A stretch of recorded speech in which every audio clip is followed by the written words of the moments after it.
Hello and welcome to my next big project, but before we check it out I need to grab a couple of things to get it up and running and in the workshop.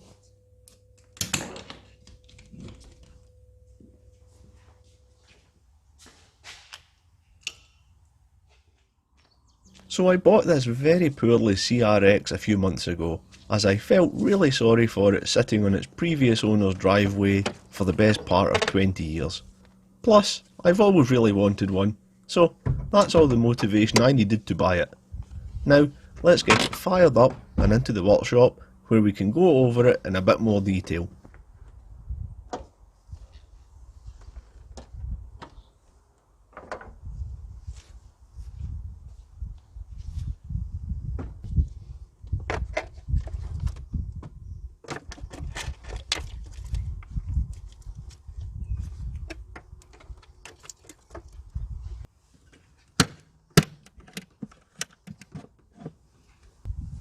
Being carbureted and filled with very old fuel, the old girl needs a bit of a helping hand to get fired up.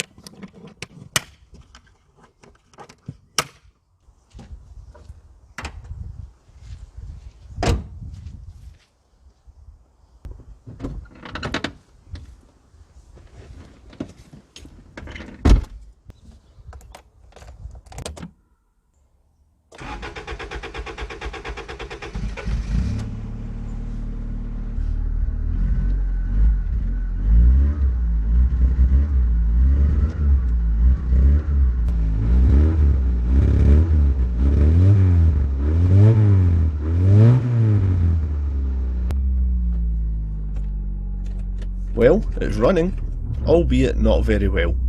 Now, let's get it into the workshop.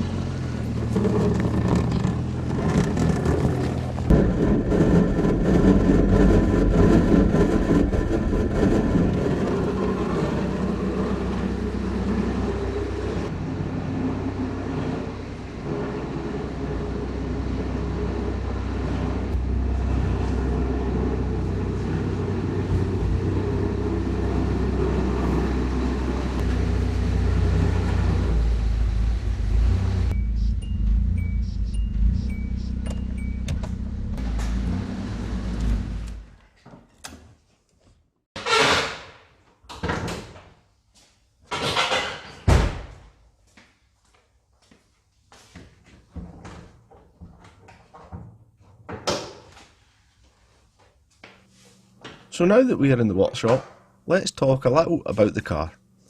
Let's start with the mechanical side of things.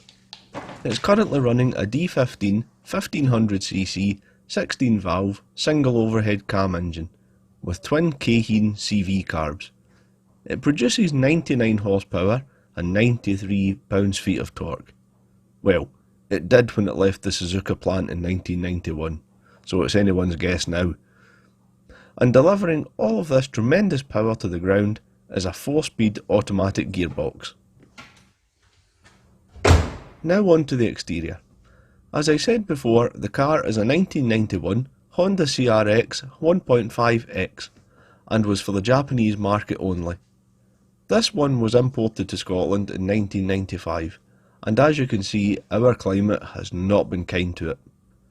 Now, since this is the 1.5X model, it comes as standard with the SIR bumpers, lower trims painted in champagne coloured paint, bronze tinted windows, and a nicer interior than the standard model, but not quite as nice as the full fat SIR. It should also be sitting on alloy wheels, but sadly they are missing. And now let's have a look at the inside to complete the tour.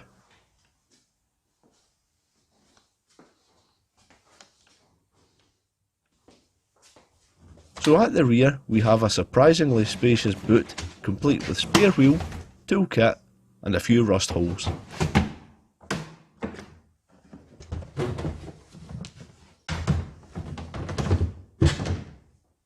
In the rear of the cab we have seating for two, a couple of speakers and more storage in the form of a couple of bins beside the seats. In the front we have a pair of nice sporty seats, electric windows, air conditioning, automatic climate control, radio cassette and a CD player.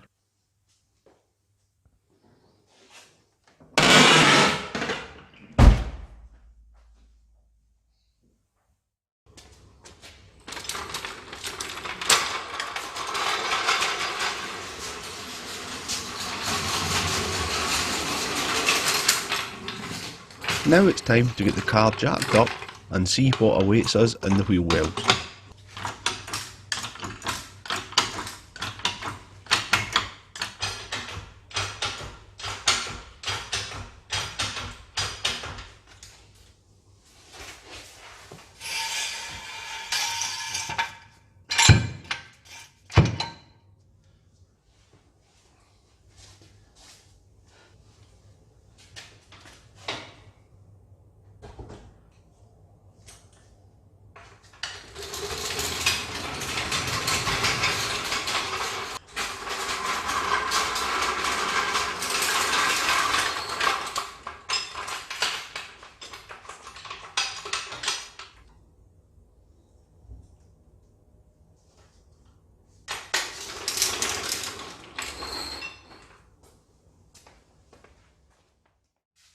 Now, let's get the wheels off.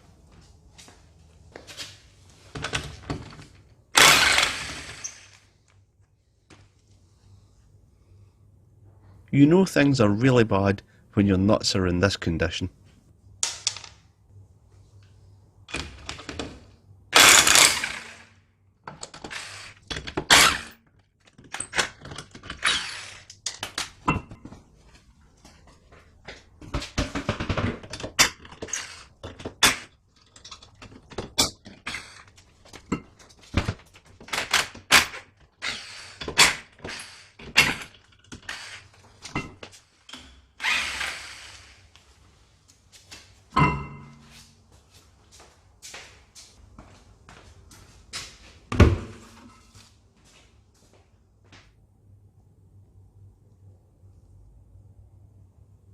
Well, just as expected, we are greeted with lots more dirt, rusty parts and deteriorated bushings.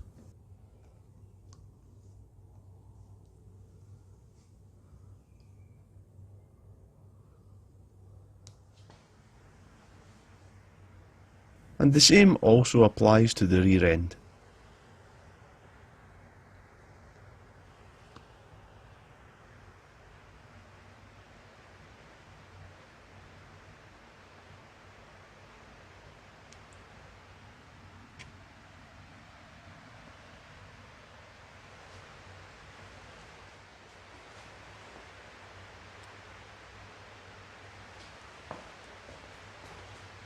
Now I think we've seen all we need to see for the moment, so let's make a start on stripping the CRX down to component form. My first job is going to be stripping the seats out so that I can get access to the fuel tank. I'll explain why in a little bit.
Well, hello there. This little guy doesn't look as if he's very pleased with the current state of his CRX, does he? If anyone knows his name or which series he's from, leave a comment below, as I'd love to find out his origin.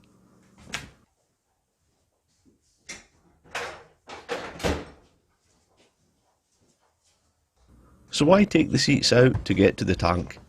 Well, I want to drain all of the fuel out of the car to minimise fire risk. And as this car has an anti-siphon fuel neck, I'm going to pull the fuel sender out and drain it through there.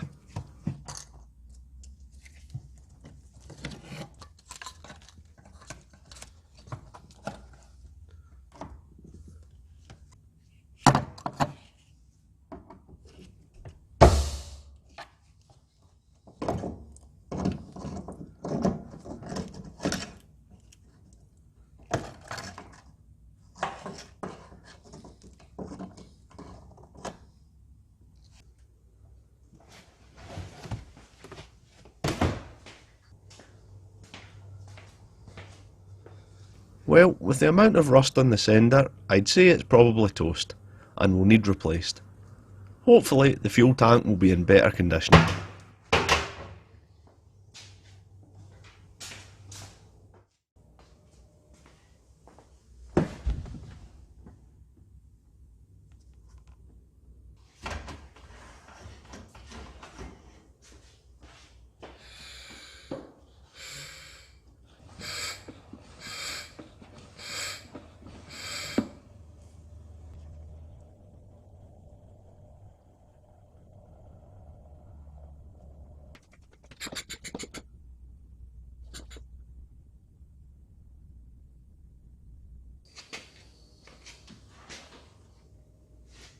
Well, with the tank drained of all that manky fuel, let's get the rest of the interior stripped out.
To remove the centre console, I need to shift the gear lever out of the way.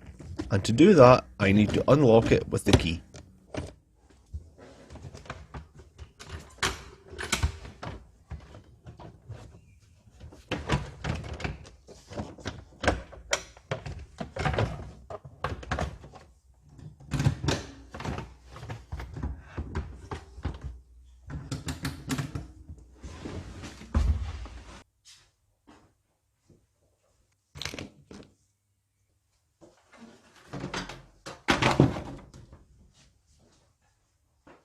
Let's take a little break away from dismantling the dash and remove the door cards instead.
Well, I think it's safe to say the vapour barrier has seen better days.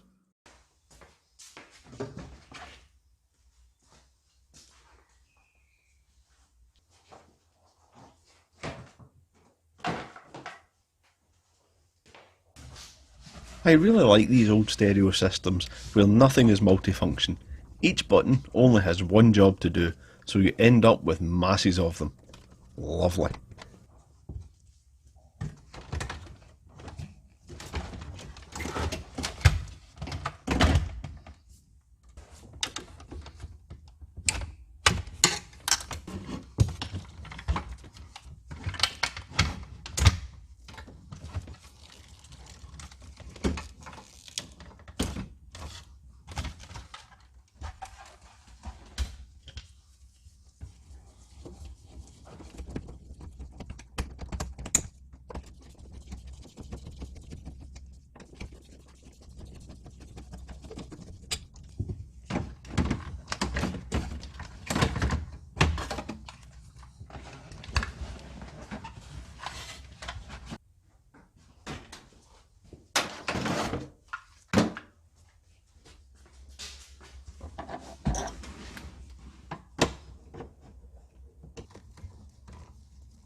As far as hidden fixings go, Honda came up with a great one to hide the screws for the air recycle lever.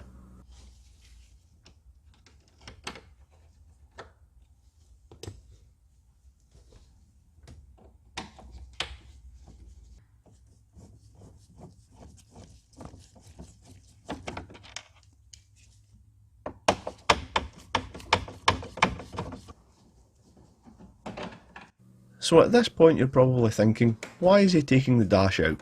I mean, I can see the point of taking the seats, carpet and trim out for welding, but why the dash? Well, the answer to that question is I'm going to be doing a manual conversion, so I'll need access to the firewall to fit the new pedal box, and for doing a bit of surgery on the wiring loom to remove all of the automatic transmission wiring.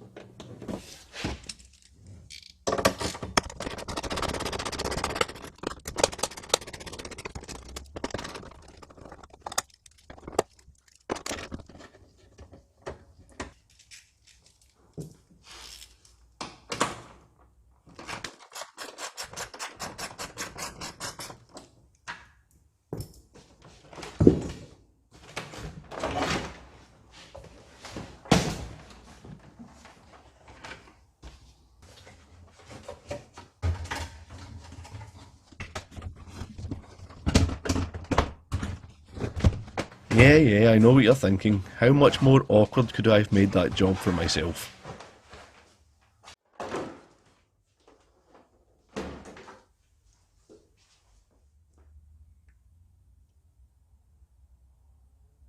Well, it's not too bad behind the dash, just a touch of surface rust. For the time being, the steering column is put back into place so that I can remove the carpet.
And the last thing to take out is the jack and spare wheel.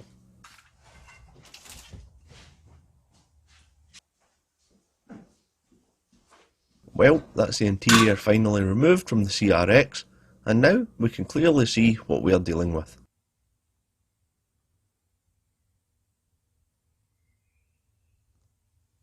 Most of the interior parts are in good condition, but they are very faded, so they will require recolouring.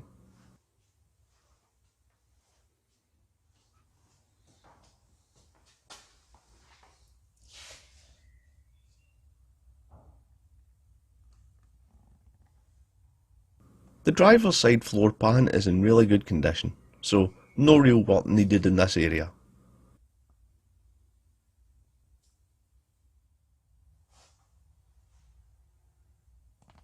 The same can be said for the passenger side, although we do have a little surface rust to deal with.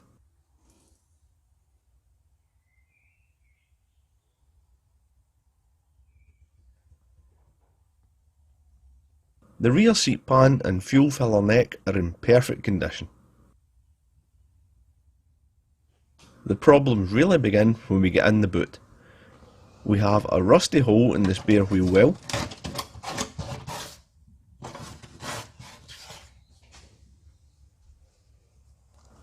Another hole here at the rear of the left arch where we can see down into the chassis leg.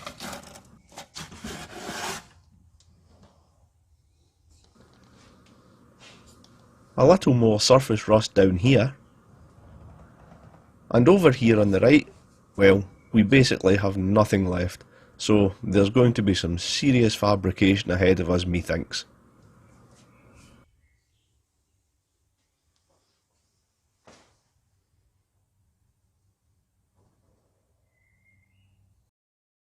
So I'm afraid that's all I have for this week's episode, but I hope you will join me next time when I will be dropping the engine and the rest of the mechanical stuff out of the CRX, and we will be left with a totally bare shell.